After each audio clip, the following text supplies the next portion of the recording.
Secret agent എന്നറിയപ്പെടുന്ന Sai Krishna Bigg Boss season 6 ഗർജിക്കുന്ന ചിങ്കമേ, എന്നെ ഒന്നും ചെയ്ത് കളയല്ലേ, എനിക്കൊന്ന് പേടിയാണ് അണ്ണാ.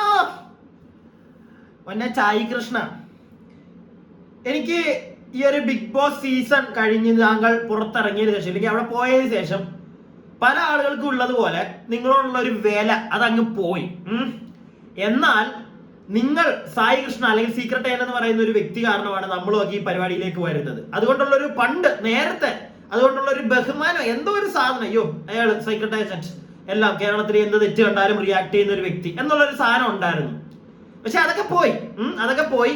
എന്നാലും എവിടെയോ ഒരു ഇച്ചിരി ഒരു ബഹുമാനമെന്നോ ഇല്ലെങ്കിൽ ഒരു വ്യക്തിക്ക് ഇത്തിരി സങ്കടം വരുമ്പോ ഒരു എന്തോ ഒരു സാധനം തന്നോട് ഉണ്ടായിരുന്നല്ലോ.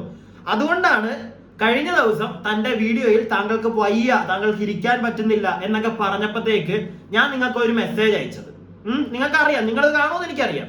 വീഡിയോ അയച്ചത് വളരെ മാന്യമായിട്ടല്ല ഞാനത് ചോദിച്ചത്. വളരെ ഇവിടെ വന്നിരുന്ന് റിയാക്ട് ചെയ്യുമ്പോൾ നിങ്ങൾ ചെയ്യുന്ന പല വീഡിയോ കാണുമ്പോഴത്തേക്ക് നമുക്ക് അതിനകത്ത് എന്റെ പെർസ്പെക്റ്റീവില് കള്ളത്തരങ്ങൾ ഫീൽ ചെയ്യുമ്പോൾ ഞാനത് പറഞ്ഞിട്ടുണ്ട്. നിങ്ങൾക്ക് ഞാൻ ആ മെസ്സേജ് ഇട്ടപ്പോഴത്തേക്ക് നിങ്ങൾ അതിന് തന്ന റിപ്ലൈ ആണത്. നിങ്ങൾ പറഞ്ഞിട്ടുണ്ടായിരുന്നു, വേണമെങ്കിൽ എന്നോട് സംസാരിക്കും, ഞാൻ കാര്യങ്ങൾ പറഞ്ഞു തരാം, ഇല്ലെങ്കിൽ നിങ്ങളുടെ perspective just go with that എന്ന് നിങ്ങൾ പറഞ്ഞിരുന്നു. ഞാൻ അതാണ് ചെയ്തോണ്ടിരുന്നത് അല്ലേ. ഇന്നലെ അണ്ണൻ എനിക്കൊരു മെസ്സേജ് ഇട്ടു. ഞാൻ എല്ലാം ഇവിടെ കാണിക്കും കേട്ടോ അണ്ണ, ഞാൻ ഇതൊന്നും കാണിക്കണ്ട. ഇത് കാണിക്കാനായിരുന്നെങ്കിൽ അണ്ണ ഇപ്പൊ ഞാൻ അല്ലെങ്കിൽ അണ്ണനെ മറ്റേ താങ്ങുന്ന ചിലവന്മാര് വരും. ഇപ്പം മറ്റേ തലയും പാലും ഒന്നും ഇല്ലാത്ത കുറെ ഐഡി എന്നൊക്കെ കുറെ എണ്ണം വരും തെറി പറയാനായിട്ട്, എനിക്ക് അറിയാം. അപ്പൊ അവന്മാരോടും കൂടെയാണ് ഈ ഒരു സാധനം എനിക്ക് കാണിക്കാനാണെങ്കിൽ 2-3 ദിവസം മുന്നേ കാണിക്കായിരുന്നു. അണ്ണനെ ഞാനും സംസാരിച്ച സമയത്ത് എനിക്കിത് കാണിക്കും, ഞാൻ കാണിച്ചില്ല. അതിന്റെ ആവശ്യമില്ലടേ, അത് ഞങ്ങളുടെ പേഴ്സണൽ ടോക്കാ, അത് കാണിക്കേണ്ട കാര്യമില്ല. വോയിസ് ഒന്നും ഇല്ല കേട്ടോ അണ്ണൻ എന്നോട് വോയിസ് ഒന്നും ഇട്ടിട്ടില്ല. നമ്മൾ അങ്ങനത്തെ പരിപാടി ചെയ്യത്തുമില്ല. ഇതും അതുകൊണ്ട് തന്നെ ചെയ്യാതിരുന്നു, ഒരു ചാറ്റൊന്നും എടുത്ത് വെക്കാൻ താല്പര്യം ഇല്ലായിരുന്നു. പക്ഷെ ഇന്നലെ അണ്ണന്റെ ഒരു മെസ്സേജ്, അണ്ണ സത്യം പറഞ്ഞ എനിക്കത് കണ്ടപ്പോ അങ്ങ് പൊളിഞ്ഞണ്ണ. ഉള്ള കാര്യം പറയാലോ, അത് വേറൊന്നും കൊണ്ടല്ല. ഈ അണ്ണൻ എന്തോ വലിയ സെറ്റപ്പ് ആണ്. ഞാനാണ് ബിഗ് ബോസിന്റെ രാജാവ്, അല്ലെങ്കിൽ ബിഗ് ബോസിൽ നിന്ന് ഞാൻ ഒരുപാട് കണ്ടന്റ് കൊടുത്താണ് ഇറങ്ങിയത്, അല്ലെങ്കിൽ യൂട്യൂബിൽ ഞാനാണ് കിങ്. അങ്ങനെ എന്തെങ്കിലുമൊക്കെ ഒരു മൈൻഡ് അണ്ണൻ ഉണ്ടെങ്കിൽ അതങ്ങ് മാറ്റിവെക്ക അണ്ണൻ. അങ്ങനൊന്നും ഇല്ല. അണ്ണൻ ഒന്നുമല്ല അണ്ണനെ ജനങ്ങൾ എന്തുകൊണ്ട് പുച്ഛിക്കുന്നു എന്ന് അണ്ണൻ ആദ്യം ഒന്ന് മനസ്സിലാക്കുക. നമ്മുടെ ഒരു തെറ്റ് പറ്റിയിട്ടുണ്ടെങ്കിൽ, എന്റെ ഒരു തെറ്റുണ്ടെങ്കിൽ അത് മനസ്സിലാക്കണം. ഒരു 10 പേര് പറഞ്ഞു തരുമ്പോൾ നമ്മൾ മനസ്സിലാക്കണം, അക്സെപ്റ്റ് ചെയ്യണം. എന്നിട്ട് അത് പ്രത്യേകിച്ച് ഇങ്ങനെ ഒരു പബ്ലിക് പ്ലാറ്റ്ഫോമിൽ നിങ്ങൾ ഇന്ന് സംസാരിക്കുന്ന ഒരാളാണെങ്കിൽ അത് അവിടെ അങ്ങ് പറയുക, തീർന്നു. പിന്നെ അണ്ണനെ ഒരാളും ഒന്നും പറയത്തില്ല. പക്ഷെ തനിക്ക് അത് പറ്റത്തില്ല. ഓക്കെ, അത് നിങ്ങളുടെ ഇഷ്ടം, നിങ്ങൾ എന്താന്ന് വെച്ച് കഴിഞ്ഞാൽ ചെയ്തു.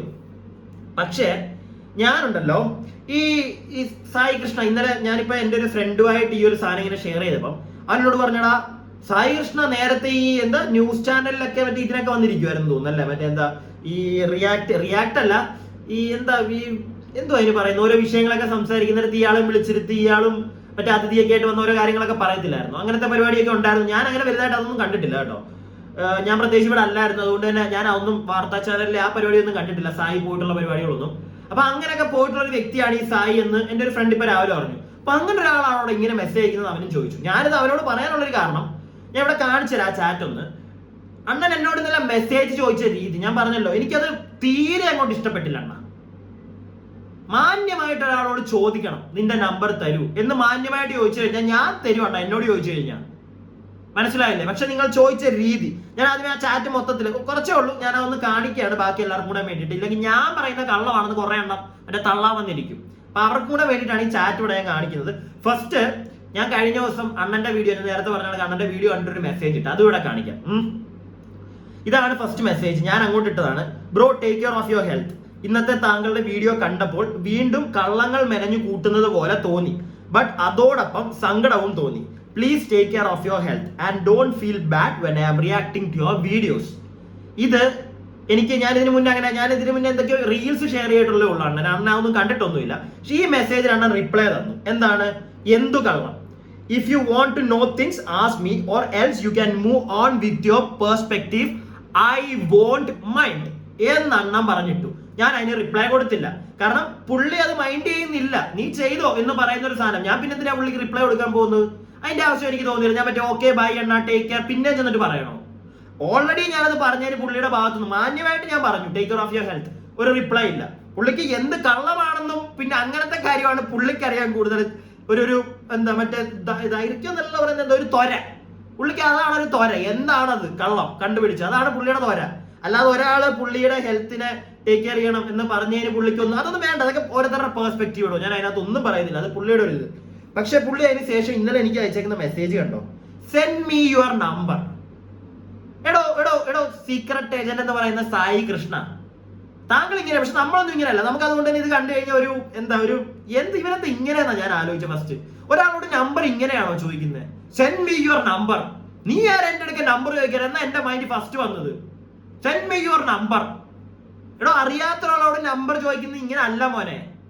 നീ അത്യാവശ്യം എഡ്യൂക്കേറ്റഡ് അല്ലേ? എഡ്യൂക്കേഷൻ എനിക്ക് അതിനൊന്നും അല്ല കാര്യം, എനിക്ക് മനസ്സിലായത്. ഇവരെ കൊണ്ടൊക്കെ ഇത് മനസ്സിലാവുന്നത്. മാന്യമായിട്ടുള്ളവർ സംസാരിക്കാൻ പഠിക്കണം. Bro, can you give me your number, I need to talk with you. ഇതാണ് മാന്യമായിട്ട് അറിയാത്ത ഒരാളോട് ഞാനൊക്കെ അങ്ങനെയാ ചെയ്യുന്നത്. നമ്പർ ചോദിക്കുന്നത് ഇങ്ങനെയാ. ഇല്ലെങ്കിൽ ബ്രോ എന്നൊന്നും വിളിക്കണ്ട, നീ അങ്ങനെ വിളിക്കണ്ട. നീ സഹോദരനായിട്ട് കാണണ്ട, എന്നെ എനിമി ആയിട്ട് കണ്ടോ. പക്ഷെ എന്നാലും എങ്ങനെയാ ചോദിക്കണ്ടേ? Can you give me your number, I need to talk with you. ഇതാണ് ഒരു വ്യക്തിയോട് നമ്മൾ നമ്പർ ചോദിക്കുന്ന ഒരു രീതി. ഞാനൊക്കെ അങ്ങനെയാണ്. നിങ്ങൾ അങ്ങനെയാണോ? ഈ കാണുന്ന വീഡിയോ കാണുന്ന ഒരു 10 പേരാണെങ്കിലും ആ 10 പേര് നിങ്ങൾ അങ്ങനെയല്ലേ ചെയ്യുള്ളൂ. അല്ലാതെ ഒരുത്തരോട് എന്നിട്ട് നിന്റെ നമ്പർ ഇങ്ങനെയാണോ ചോദിക്കുന്നത്?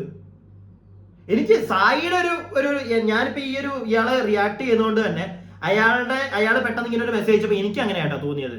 ഇനിയിപ്പോ അതെന്റെ തെറ്റാണെങ്കിൽ ഞാൻ ക്ഷമ ചോദിക്കുന്നു. പക്ഷെ എനിക്ക് അങ്ങനെ തന്നെയാണ് തോന്നിയത്. ഒരു വ്യക്തിയോട് അങ്ങനെ അല്ല നമ്പർ ചോദിക്കേണ്ടത്. ഇത്രയും കുറ്റങ്ങൾ കേരളത്തിലെ പല കാര്യത്തിലും അഭിപ്രായം പറയുന്ന താങ്കൾ ഒരാൾക്ക് മെസ്സേജ് അറ്റ്ലീസ്റ്റ് ഒരാൾക്ക് മെസ്സേജ് അയക്കേണ്ടത് എങ്ങനെയാണെന്ന് പഠിച്ചിട്ട് വാടാ മോനെ. കഴിഞ്ഞ ദിവസം താങ്കളുടെ വീഡിയോയിൽ പറയുന്നുണ്ടായിരുന്നു ആൾക്കാർ വന്ന് ഇരക്കുന്നു നിന്റെ ഫ്രണ്ടിലെന്ന്. ഈ ഒരു മെസ്സേജ് കണ്ടപ്പോ എനിക്ക് അങ്ങനെയാ തോന്നിയത്, എന്റെ ഫ്രണ്ടിൽ വന്ന് ഇരക്കുന്നത് പോലെ. മനസ്സിലായോ? അങ്ങനെ അല്ല ചെയ്യേണ്ടത്. ഒരു സർക്കസ്റ്റിക് ആയിട്ട് ഞാൻ പറഞ്ഞു. എനിക്ക് അങ്ങനെയല്ല കേട്ടോ തോന്നിയത്. എനിക്ക് പുച്ഛമാണ് തോന്നിയത്. ഇവന്റെ വീഡിയോ കണ്ട് മറ്റേ പൊക്കാൻ കുറെ പേര് തെറി പറയാൻ നടക്കും. അവന്മാരോടും എനിക്ക് പുച്ഛമാണ് തോന്നിയത്.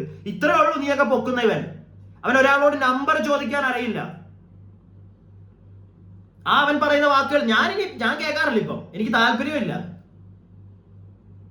First B A better human being bro. First ആദ്യം ഒരു നല്ല മനുഷ്യനാണ് നീ മറ്റേ സെൽഫ് ക്ലെൻസിങ് ഒക്കെ കഴിഞ്ഞിട്ട് ഇതാണോ നീ അവിടെ നന്നായിട്ട് വന്നത്? എനിക്ക് പ്രത്യേകിച്ച് നിന്റെ മാറ്റങ്ങളൊന്നും തോന്നുന്നില്ല. ഇതാണോ മാറ്റം വന്നിരിക്കുന്നത്? ഒരാളോട് മര്യാദയ്ക്ക് സംസാരിക്കാൻ അറിയത്തില്ല നിനക്ക്. ഞാൻ ബാക്കി വേറെ കുറെ കാര്യത്തിലോട്ടൊന്നും പോകുന്നില്ല കേട്ടോ. കാരണം വേണ്ട, അത് പേഴ്സണലായിട്ട് അവന്റെ പേഴ്സണൽ ലൈഫിലേക്ക് എനിക്കത് താല്പര്യമില്ല, ഞാൻ ചെയ്യുന്നില്ല. പക്ഷെ ഈ വീഡിയോ കാണുന്നവരൊന്ന് ആലോചിച്ച് നോക്കിയാൽ മതി. ഇവന്റെ ഫാമിലിയായിട്ടുള്ള ആരൊക്കെയുള്ള പ്രശ്നവും എങ്ങനെ ഉണ്ടാകാതിരിക്കും. ഇവന് മര്യാദയ്ക്ക് സംസാരിക്കാൻ അറിയില്ല. എനിക്ക് അങ്ങനെ തോന്നുന്നത്. സായി കൃഷ്ണ, ഞാൻ വീണ്ടും ഒരു കാര്യം പറയുകയാണ്. എനിക്ക് തന്റെ പേഴ്സണൽ കാര്യത്തിലോ ഒന്നും, അതുപോലെ തന്നെ ഞാൻ എന്റെ മിക്ക വീഡിയോയിലും പറയാറുള്ളതാണ്, എനിക്കത് തീരെ താല്പര്യമില്ലാത്ത കാര്യമാണ്. ഞാൻ ഇപ്പോഴും പറയുകയാണ്, ഒരു കാരണവശാലും ഒരുത്തനും സായി കൃഷ്ണ അതുപോലെ തന്നെ ആ പുള്ളിയുടെ വൈഫ്, പുള്ളിന്നല്ല ഒരാളെ പോയി അനാവശ്യമായിട്ട് തെറി പറയാനും പിടിക്കാനും പോകരുത്. നിങ്ങൾക്ക് പറയാനുള്ള അഭിപ്രായങ്ങൾ പറയുക, തെറി പറയുന്ന പരിപാടി ചെയ്യാതിരിക്കുക. ചില ആളുകൾ എന്നോട് പറയാറുണ്ട്, നീ എന്താ ഓരോ സമയത്ത്, ചില സമയത്ത് ഞാൻ കളിയാക്കി സംസാരിക്കാറുണ്ട്. എനിക്ക് രണ്ടും പറ്റുള്ളൂ. കളിയാക്കി സംസാരിക്കേണ്ട സാഹചര്യത്തിൽ അങ്ങനെ ചെയ്യാനും അറിയാം. സീരിയസ് ആയിട്ട് സംസാരിക്കേണ്ട കാര്യങ്ങൾ സീരിയസ് ആയിട്ട് തന്നെ സംസാരിക്കുള്ളൂ ഞാൻ. അത് അങ്ങനെ വേണം പറയാൻ. അപ്പോഴും മറ്റേ ഒളിത്തരം കാണിച്ച അതിനോട് എനിക്ക് താല്പര്യമില്ല. So Sai, B A good human being bro. മാന്യമായിട്ട് ചോദിക്കും. നീ ഒന്നും വേണ്ട, നീ എന്തിനാ എന്റെ അടുക്ക വന്നിട്ട് ഇങ്ങനെ വേണ്ട. നിന്റെ സുഹൃത്ത് വലയത്തിൽ ഒരു 4 വർഷമായിട്ടൊക്കെ നിനക്ക് അറിയാവുന്ന നിന്റെ ഫ്രണ്ട് സർക്കിളിൽ 2 പേർക്ക് അവർക്ക് എന്നെ നന്നായിട്ട് അറിയാം. അവരുടെ എന്റെ നമ്പർ ഉണ്ട്. ഇത് നിനക്കറിയത്തില്ലായിരിക്കും, പക്ഷെ എനിക്കറിയാം. കാരണം എന്തുകൊണ്ടാണെന്നറിയോ? അവർക്ക് നിന്നോടുള്ള കാട്ടിലും അറ്റാച്ച്മെന്റ് ചിലപ്പോൾ എന്നോട് കാണും. കാരണം ഞാനായിട്ടേ നിന്നിട്ടുള്ളൂ. നീ പക്ഷെ അങ്ങനല്ല. നീ മറ്റേ അതിനകത്ത് പോയി ഞാൻ നല്ല സായിയായി വന്നു എന്നൊക്കെ പറഞ്ഞിട്ട് എനിക്ക് ഈ മെസ്സേജ് കണ്ടപ്പോൾ എനിക്ക് സീക്രട്ട് ഏജന്റ് ചോദിക്കുന്നതാണ് കൂട്ടുകാരാ തോന്നിയത്. ആ എന്തോ ഒരു ഗത്ത് വെച്ച് ഒരു അഹങ്കാരം, ഞാൻ എന്നുള്ള ഒരു അഹംഭാവം ഉണ്ടല്ലോ, അത് വെച്ച് നീ ചോദിക്കുന്നതാണ് എനിക്ക് തോന്നിയത്. മാന്യമായിട്ട് ഒരിക്കലും ഇങ്ങനെ അല്ല ഒരാളോട് നമ്പർ ചോദിക്കുന്നത്, പ്രത്യേകിച്ച് അറിയാത്ത ഒരാളോട്. അതൊക്കെ ഒരു ക്വാളിറ്റി, ഒരു പേഴ്സന്റെ ഒരു ക്വാളിറ്റിയാണ് അതൊക്കെ. നിനക്കതൊന്നും ഇല്ല. ഇനിയിപ്പോ ഇത് കാണുമ്പോഴും നിനക്ക് മറ്റേ ഫ്രസ്ട്രേറ്റഡ് ആവും, എനിക്കറിയാം. വൈരാഗ്യം വന്നിട്ട് അങ്ങനൊന്നും അല്ല സായി. പറയുന്നതിനകത്ത് എന്തെങ്കിലും ഒരു കാര്യം ഉണ്ടെങ്കിൽ അത് എടുക്കാൻ അതിനുള്ളൊരു മനസ്സ് കാണിക്കുക. പിന്നെ ഈ ട്രോൾ വീഡിയോ, ഞാനല്ല ട്രോൾ വീഡിയോയും തേങ്ങയൊന്നും ഇവിടെ അടിച്ചിറക്കി വിടുന്നത്. ഞാനും കണ്ടു ഓരോരുത്തർ. നിനക്കൊക്കെ ചിലപ്പോൾ അത് കണ്ടിട്ടായിരിക്കും നിനക്കൊക്കെ പൊളിയുന്നത്. അതിനകത്ത് ഞാൻ ഒരിക്കലും നിന്നെ കുറ്റം പറയത്തില്ല. അതുപോലെ നിന്റെ ഫ്രസ്ട്രേഷൻ എനിക്ക് മനസ്സിലാവും. ഞാൻ ഇന്ന് രാവിലെ ആലോചിച്ചതാ. അതായത് വേറൊന്നുമല്ല, ഈ ഷാലു പയ്യാട് എന്ന് പറയുന്ന ഒരു വ്യക്തി കഴിഞ്ഞ ദിവസം വന്നിട്ട് സായിയോട് ഇരുന്ന് മാന്യമായിട്ട് സംസാരിക്കുന്നു. അടുത്ത ദിവസം ഷാലു എന്നിട്ട് മറ്റേ മൂപ്പന്റെ വ്ളോഗിൽ കമന്റ് എടുത്തു, അതായത് വിവിയോട് എനിക്കൊരു പ്രശ്നവും ഇല്ല. സായി അതുവരെ വിവിയെ കുറ്റം പറഞ്ഞ് വിവി തെറ്റാന്ന് പറഞ്ഞൊരു വീഡിയോ ഇട്ടതാ. അത് ഷാലു പയ്യാട് സപ്പോർട്ട് ചെയ്ത് വന്നിട്ട് സംസാരിക്കുന്നത് കണ്ടതാ. എന്നിട്ട് അടുത്ത ദിവസം നിന്ന് സായിക്കിട്ടും കൊടുത്തു പണി. ഇത് സായിക്കിട്ടും കൂടെ ഉള്ള ഒരു പണിയാണോ എന്ന് എനിക്കിപ്പോ സംശയം. അങ്ങനെയാണെങ്കിലും ഒന്നും പറയാനില്ല സായി, ഒന്നും പറയാനില്ല. ചിലപ്പം നീയും കൂടെ അതിനകത്ത് പെട്ടുപോകാതായിരിക്കും, പക്ഷെ ഒരിക്കലും സപ്പോർട്ട് ചെയ്യാൻ തോന്നുന്നില്ല നിന്നെ, തോന്നുന്നില്ല. ഇപ്പൊ ഡോക്ടർ റോബിന്റെ ആണെങ്കിലും ഞാനൊരു പരിധി കൂടുതൽ സപ്പോർട്ട് ചെയ്യുന്നില്ല. ഇങ്ങനത്തെ പരിപാടികൾക്ക് നിൽക്കുക എന്നേ ഞാൻ പറയുന്നുള്ളൂ. നിന്നോട് എനിക്ക് അത് പറയാൻ തോന്നുന്നില്ല സായി. കാരണം എനിക്കറിയത്തില്ല എന്താണ് അത്. You are deserving. നീ അത് നിന്റെ കർമ്മയാണത്. നീ തന്നെ ഞാനത് ആ ക്ലിപ്പൊക്കെ കഴിഞ്ഞ ദിവസം കാണിച്ചിട്ടുണ്ടായിരുന്നു. നീ തന്നെ ഒരു വീഡിയോയിൽ പറയുന്നത്, നീ എല്ലാ കാര്യങ്ങളും ഒരു വീഡിയോ ചെയ്യുന്നതിന് മുന്നേ ഭയങ്കരമായിട്ട് അതിനെ പഠിച്ച് എല്ലാം ചെയ്തിട്ട് അങ്ങനെ ഡീറ്റെയിൽ ഒക്കെ എടുത്തിട്ട് നീ ചെയ്യുള്ളൂ എന്ന്. അങ്ങനെ ചെയ്യുന്ന ഒരാളാണെങ്കിൽ ഒരിക്കലും ഒരു വർഷം മുമ്പ് നിനക്ക് അബദ്ധം പറ്റത്തില്ല. ഓട്ടോ എന്റെ അടുക്കൽ ഇങ്ങനത്തെ ചോദ്യം കൊണ്ട് വരണ്ട. ടെൻ മീ യുവർ നമ്പർ എന്നൊന്നും പറഞ്ഞു കഴിഞ്ഞാൽ ഞാൻ തരത്തില്ല. മാന്യമായിട്ട് ചോദിച്ചാൽ ഞാൻ തരും. അത് നിനക്ക് മനസ്സിലായിട്ടുണ്ടോ എന്ന് എനിക്ക് അറിയത്തില്ല. ഒരാളെ എന്താണ് അയാളുടെ ക്യാരക്ടർ നീ മനസ്സിലാക്കുക, എന്നിട്ട് സംസാരിക്കാൻ പാ. എനിക്കൊരിക്കലും ഞാൻ നിനക്ക് അയച്ച മെസ്സേജ് എനിക്കൊരിക്കലും എന്റെ നെഞ്ചോട്ട് ഞാൻ പറയാണ്, ഒരിക്കലും എനിക്കത് പബ്ലിക്കിൽ കാണിക്കണമെന്നില്ലായിരുന്നു. പക്ഷെ നീയായിട്ട് തന്നെ എന്നെ കൊണ്ട് ഇപ്പൊ ചെയ്യിപ്പിച്ചതാ. കാരണം അത് എനിക്ക് അന്നൊരു സങ്കടം തോന്നിയപ്പോ ഞാൻ ചോദിച്ചൊരു കാര്യമാണ്. അത് എത്രയും വൃത്തിയായിട്ട് എന്നാൽ അതിനകത്ത് എനിക്ക് നിന്നെ കുത്തുന്ന സാധനം ഞാൻ കേട്ടിട്ടുണ്ട്. എനിക്ക് ഇഷ്ടമല്ല, നിന്റെ കള്ളങ്ങൾ ഞാൻ പിടിക്കുമെന്ന് ഞാൻ ചെയ്തു. പക്ഷെ നിന്റെ ഒരു ഹെൽത്ത് കണ്ടീഷന്റെ അതിനൊരു വില കൊടുത്ത് ഒരു എന്തോ എനിക്കൊരു ഫീല് തോന്നി, ഒരു വിഷമോ എന്തോ. അതുകൊണ്ട് ഞാൻ ചോദിച്ചതാ. അതൊന്നും നിനക്ക് മനസ്സിലായി. നിനക്ക് അങ്ങനത്തെ ഫീലിങ്സ് ഇമോഷൻസ് ഒന്നും ഇല്ലെന്ന് എനിക്ക് തോന്നുന്നത്.